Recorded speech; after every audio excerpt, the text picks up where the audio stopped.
বিসমিল্লাহির রহমানির রহিম।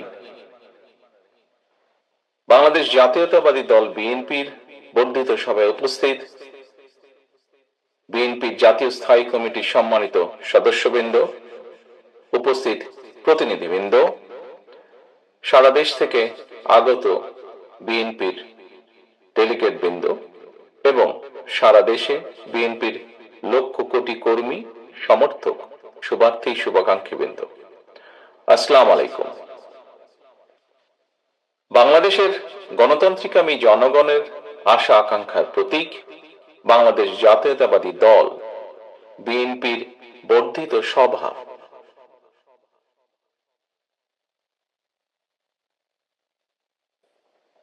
বিএনপির সর্বশেষ বর্ধিত সভা অনুষ্ঠিত হয়েছিল 2018 সালের 4 ফেব্রুয়ারি। সেই অনুষ্ঠানে প্রধান অতিথি ছিলেন mother of democracy Begum Khaleda Zia. ফ্যাসিবাদী শাসনকালে এরপর আর বিএনপির বর্ধিত সভা কিংবা কাউন্সিল অনুষ্ঠান করা সম্ভব হয়নি। চিকিৎসাধীন থাকায় দেশনেত্রী বেগম খালেদা জিয়া আজকের এই গুরুত্বপূর্ণ সভায় উপস্থিত থাকতে পারেননি। তবে তিনি এই সভার সাফল্য কামনা করেছেন। তিনি আপনাদের কাছে দোয়া চেয়েছেন। প্রিয় সহকর্মীবৃন্দ, দেশনেত্রীর শারীরিক সুস্থতার জন্য আমরা আল্লাহর দরবারে দোয়া কামনা করছি। এই মানুষটির সম্মোহনী ব্যক্তিত্ব আর সুদক্ষ নেতৃত্বে বিএনপিকে পৌঁছে দিয়েছিল সারা দেশের প্রতিটি গ্রামে, প্রতিটি ঘরে। আজকের এই বর্ধিত সভার শুরুতেই আমি বিএনপির প্রতিষ্ঠাতা, স্বাধীনতার ঘোষক শহীদ রাষ্ট্রপতি জিয়াউর রহমানকে শ্রদ্ধার সাথে স্মরণ করতে চাই। তিনি একদলীয় অভিশপ্ত বাকশালের অন্ধকারচ্ছন্ন বাংলাদেশে জ্বালিয়েছিলেন গণতন্ত্রের আলো। মরহুম শেখ মুজিবুর রহমানের নিষিদ্ধ করা সকল রাজনৈতিক দলগুলোকে বাংলাদেশে রাজনীতি করার সুযোগ করে দিয়েছিলেন শহীদ জিয়া। জনগণের ভালোবাসায় ধন্য বিএনপির হাতে গণতন্ত্রের ঝান্ডা তুলে দিয়েছিলেন। প্রিয় সহকর্মীবৃন্দ, বিএনপির জন্ম থেকে আজ পর্যন্ত গণতন্ত্র প্রতিষ্ঠা এবং স্বৈরাচার বিরোধী ধারাবাহিক আন্দোলনে যারা শহীদ হয়েছেন, আহত হয়েছেন, স্বজন হারিয়েছেন, যেসব পরিবার নিদারুণ দুঃখ কষ্টের মুখোমুখি হয়েছেন, যাদের ঘাম, শ্রম, মেধায় বিএনপি আজ আপামর জনগণের কাছে দেশের সবচেয়ে বিশ্বস্ত রাজনৈতিক প্রতিষ্ঠানে পরিণত হয়েছে, আজকের এই বর্ধিত সভার শুরুতেই আমি তাদের প্রত্যেকের অবদানকে কৃতজ্ঞতার সঙ্গে স্মরণ করতে চাই। প্রিয় সহকর্মীবৃন্দ, সর্বোপরি 1971 সালের মহান মুক্তিযুদ্ধের লাখো শহীদ, দেশে গণতন্ত্র ও মানবাধিকার প্রতিষ্ঠার দীর্ঘ ধারাবাহিক সংগ্রামে যারা শহীদ হয়েছেন, 2024 সালের জুলাই আগস্টে তাবেদার অপশক্তির বিরুদ্ধে দলমত নির্বিশেষে স্বাধীনতা রক্ষার যুদ্ধের সাহসী বীর আবু সাইদ, ওয়াসিম, মুগ্ধ, রিয়া গোপ, আব্দুল আহাদ সহ বিএনপির 5 শতাধিকেরও হাজারো শহীদ এবং আহত মুক্তিযোদ্ধাদের গভীর শ্রদ্ধার সঙ্গে স্মরণ করতে চাই। প্রিয় নেতৃবৃন্দ, হাজারো শহীদের আত্মত্যাগের মধ্য দিয়ে গণহত্যাকারী ফ্যাসিস্ট হাসিনা দেশ ছেড়ে পালানোর পর দেশে গণতান্ত্রিকামী মানুষের সামনে বাংলাদেশকে পুনর্গঠনের এক অপার সম্ভাবনার দ্বার উন্মুক্ত। রক্ত পিচ্ছিল রাজপথে গড়ে ওঠা জাতীয় ঐক্য এবং জাতীয় নির্বাচনের পরিবেশ বিনষ্টের অপচেষ্টা চলছে। জাতীয় ঐক্য এবং জাতীয় নির্বাচনের পরিবেশ বিনষ্টের চক্রান্তের বিরুদ্ধে আমি আজ দেশের কৃষক, শ্রমিক জনতা, আলেম ওলেমা, পীর মাশায়েখ তথা সকল শ্রেণী পেশার মানুষকে, আপনারা আজ এখানে যারা উপস্থিত হয়েছেন, আপনাদের প্রত্যেকের মাধ্যমে তাদেরকে সতর্ক থাকার আহ্বান এবং অনুরোধ জানাই। যারা বাংলাদেশকে তাবেদার রাষ্ট্র বানিয়ে রাখতে চেয়েছিল, তাদের ষড়যন্ত্র কিন্তু এখনো থেমে নেই।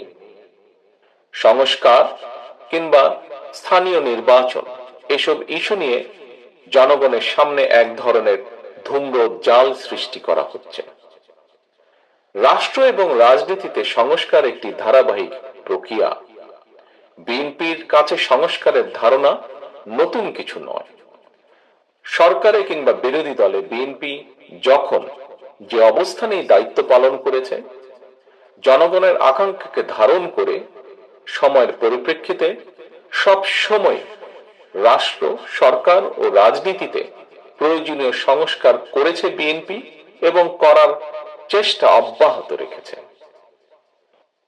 1975 সালের 7ই নভেম্বরের পরে দেশে বহুদলীয় গণতন্ত্র প্রতিষ্ঠা, সংবিধানে পঞ্চম সংশোধনের মাধ্যমে মুক্তিযুদ্ধের আকাঙ্ক্ষার প্রতিফলন, 1991 সালে দেশে সংসদীয় সরকার প্রতিষ্ঠা, এই সবই ছিল রাষ্ট্র রাজনীতির ময়দানে যুগান্তকারী সংস্কার।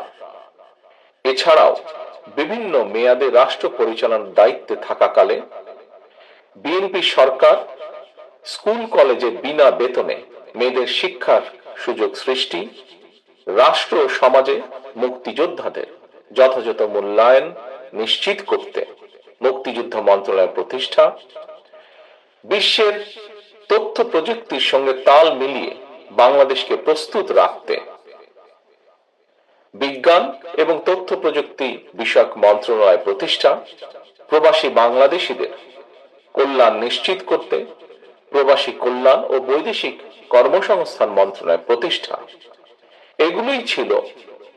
সবগুলোই ছিল রাষ্ট্র ও সরকারে কয়েকটি গুরুত্বপূর্ণ সংস্কার। প্রিয় সহকর্মীবৃন্দ, এই ধরনের আরো বহু সংস্কারের উদাহরণ আমরা উপস্থাপন করতে পারব। তবে ষড়যন্ত্রের পথ ধরে পলাতক গণহত্যাকারী স্বৈরাচার রাষ্ট্র ক্ষমতা দখলের পর সংস্কারের সকল পথ বন্ধ করে দেয়। বাংলাদেশকে চিরতরে তাবেদার রাষ্ট্রে পরিণত করে রাখতে গত 1.5 দশকে দেশের শিক্ষা ব্যবস্থাকে প্রায় ধ্বংস করে দিয়েছিল, দেশের প্রতিরক্ষা ব্যবস্থাকেও নাজুক করে তুলেছিল, টাকা পাচার আর লুটপাট চালিয়ে দেশের অর্থনীতিকে ভঙ্গুর করে দিয়েছিল, অকার্যকর করে দেওয়া হয়েছিল দেশের সকল সাংবিধানিক এবং বিধিবদ্ধ প্রতিষ্ঠান, জনগণের ভোটের অধিকারকে হরণ করে জনগণকে রাজনৈতিকভাবে ক্ষমতাহীন করে দিয়ে দেশের স্বাধীনতা সার্বভৌমত্বকে বিপন্ন করে তুলেছিল। এমন পরিস্থিতিতে রাষ্ট্র, সরকার এবং রাজনীতির গুণগত পরিবর্তনের লক্ষ্যে mother of democracy Begum Khaleda Zia 2017 সালে ভিশন 2030 দিয়েছিলেন। এরই ধারাবাহিকতায় 2022 সালে বিএনপি 27 দফা কর্মসূচি ঘোষণা করে। পরবর্তীতে গণতন্ত্রের পক্ষের রাজনৈতিক দলগুলোর সঙ্গে মত বিনিময়ের মাধ্যমে ঘোষণা করা হয় 31 দফা কর্মসূচি। এই 31 দফা নিয়ে বর্তমানে বিএনপির উদ্যোগে সারা দেশে চলছে জনগণের সঙ্গে সংলাপ। প্রিয় সহকর্মীবৃন্দ, রাষ্ট্র, সরকার, রাজনীতি এবং রাজনৈতিক দল মেরামতের জন্য 31টি হলেও, দফা 31টি হলেও এর চূড়ান্ত লক্ষ্য একটি, এবং সেটি হলো একটি নিরাপদ, গণতান্ত্রিক, মানবিক বাংলাদেশ বিনির্মাণ। ঠিক তেমনি এর উদ্দেশ্য একটি, সেটি হলো রাষ্ট্র ও সমাজে জনগণের রাজনৈতিক এবং অর্থনৈতিক ক্ষমতায়ন নিশ্চিত করা। এটি নিশ্চিত করা না গেলে স্বাধীনতা, সার্বভৌমত্ব, গণতন্ত্র, নিরাপত্তা, সমৃদ্ধি কোনটি টেকসই হবে না। রাষ্ট্রের স্বাধীনতা এবং নিরাপত্তার জন্য জনগণের রাজনৈতিক ক্ষমতায়নের কোনোই বিকল্প নেই। রাষ্ট্র এবং সমাজে জনগণের রাজনৈতিক ক্ষমতা নিশ্চিত করার পূর্ব শর্ত হলো প্রতিটি নাগরিকের ভোট প্রয়োগের অধিকার বাস্তবায়ন, এবং এ লক্ষ্যেই একটি রাজনৈতিক দল হিসাবে বিএনপি বারবার জনগণের ভোটে জনগণের কাছে দায়বদ্ধ সরকার প্রতিষ্ঠা করার লক্ষ্যে জাতীয় নির্বাচনের দাবি জানায়। একজন রাজনৈতিক কর্মী হিসাবে আমি বিশ্বাস করি আজ এবং আগামী দিনের রাজনীতিতে বিএনপির এই 31 দফা হচ্ছে একটি বৈষম্যহীন গণতান্ত্রিক মানবিক বাংলাদেশ প্রতিষ্ঠার সনদ। তবে এই 31 দফাই শেষ কথা নয়। সময়ের প্রয়োজনে রাষ্ট্র, সরকার, রাজনীতি ও রাজনৈতিক দলের সংস্কারের জন্য এই 31 দফাতেও সংযোজন বিয়োজনের সুযোগ রয়েছে। এমনকি বিএনপির 31 দফার সঙ্গে বর্তমান অন্তর্বর্তীকালীন সরকারের সংস্কার প্রস্তাবের খুব বেশি ইস্যুতে মৌলিক বিরোধ নেই।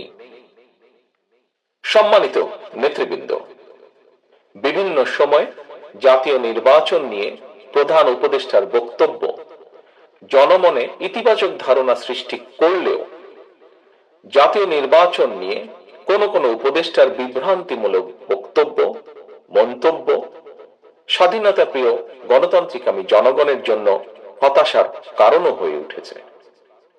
অন্তর্বর্তীকালীন সরকারের প্রতি বিএনপি সহ গণতন্ত্রের পক্ষে সকল রাজনৈতিক দলের নিঃশর্ত সমর্থন থাকলেও সরকার এখনো তাদের কর্ম পরিকল্পনায় অগ্রাধিকার নির্ধারণ করতে পারছে না বলেই মনে হচ্ছে।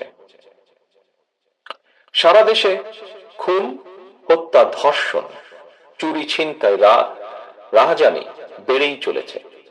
বাজার সিন্ডিকেটের কবলে পড়ে নিত্য প্রয়োজনীয় দ্রব্যমূল্য নিয়ন্ত্রণহীন।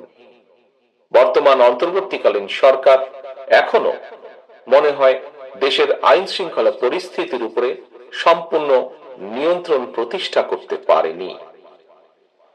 সরকার যেখানে বাজার পরিস্থিতি কিংবা আইন শৃঙ্খলা পরিস্থিতি নিয়ন্ত্রণে কাঙ্ক্ষিত সাফল্য অর্জন করতে পারছে না, সেখানে জাতীয় নির্বাচনের আগে স্থানীয় নির্বাচন অনুষ্ঠানের নামে কেন দেশের পরিস্থিতি আরো ঘোলাটে করতে চাইছে, এটি জনগণের কাছে বোধগম্য নয়। গণতন্ত্রকামী জনগণ মনে করেন স্থানীয় নির্বাচন অনুষ্ঠিত হলে সেটি হবে সারা দেশে পলাতক স্বৈরাচারের দোসরদের পুনর্বাসনের একটি প্রক্রিয়া, যা সরাসরি গণ অভ্যুত্থান আকাঙ্ক্ষা বিরোধী।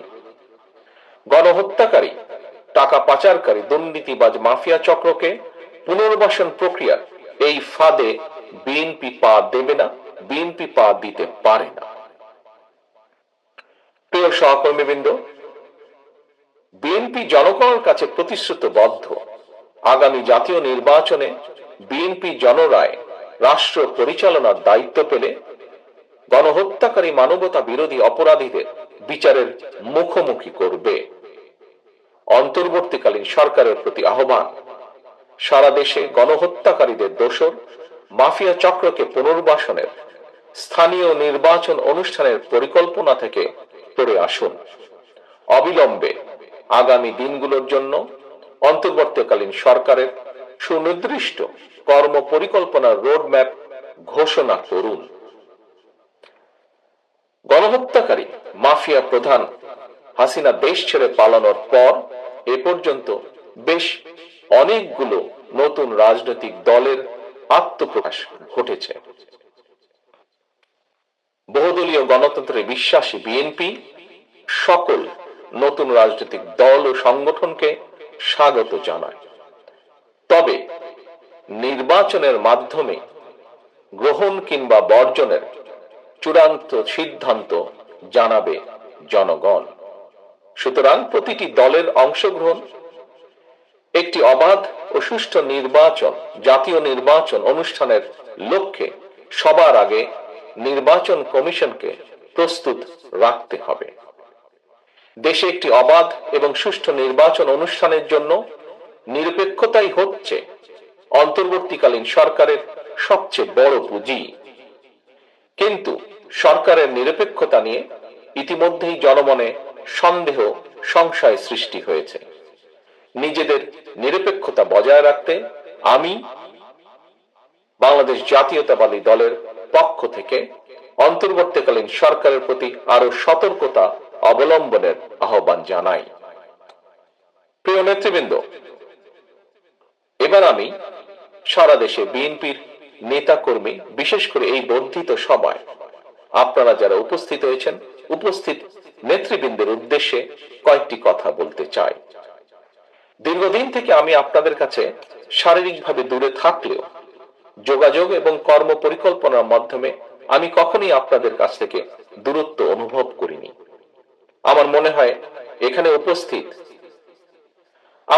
এখানে উপস্থিত যারা আছেন প্রায় প্রত্যেকের সঙ্গে আমার অন্তত কম বেশি কথা হয়েছে, কথা হয়, টেক্সট মেসেজে আদান প্রদান হয় টেক্সট। তবে আজ এখানে আপনাদের সবাইকে একত্রে পেয়েছি, সেজন্য আমি অত্যন্ত সৌভাগ্যবান, অত্যন্ত আনন্দিত। আপনাদের সকলকে অভিনন্দন। আমি বিশ্বাস করি যে দলে আপনাদের মতন ত্যাগী এবং সাহসী নেতাকর্মী রয়েছেন, সেই দলকে কোনো স্বৈরাচারী দমিয়ে রাখতে পারে না। প্রিয় নেতৃবৃন্দ, আমরা এমন একটি বাংলাদেশ গড়তে চাই যে দেশে মুসলমান, হিন্দু, বৌদ্ধ, খ্রিস্টান তথা দল, মত, ধর্ম, বর্ণ নির্বিশেষে সবাই সমান অধিকার ভোগ করবেন। 55,000 বর্গমাইলের এই বাংলাদেশ ভূখণ্ডে বসবাসকারী আমাদের সকলেরই একটি পরিচয়, আমরা বাংলাদেশী। প্রিয় সহকর্মীবৃন্দ, পররাষ্ট্র নীতির ক্ষেত্রেও বিএনপির দৃষ্টিভঙ্গি সুস্পষ্ট।